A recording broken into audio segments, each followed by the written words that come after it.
Roma and here to demonstrate how to hold, lifting, and burping the baby.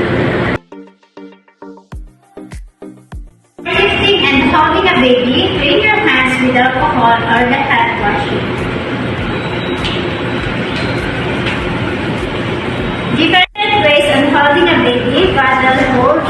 Make sure that you provide support, the back, neck, and the bottom. Hold. Sit in a chair with your feet firmly on the ground and place your baby on your lap.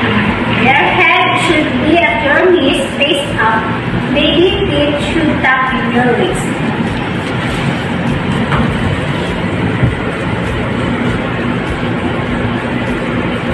Hold. Face your baby outward and make her sit on your waist and baby will comfortable look around.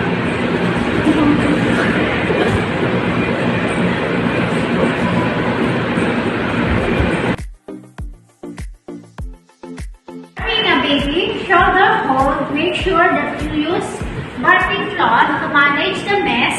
Sit upright or stand, hold your baby against your chest and gentle tap or rub the back to help her burp.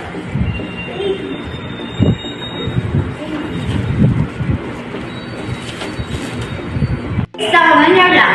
Hold your baby sitting up in your lap or cross your knee. Support the baby chest and head,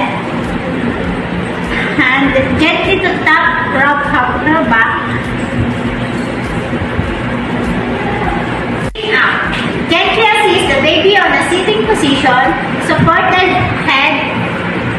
Gently pat the back or rub to help her bark. Now,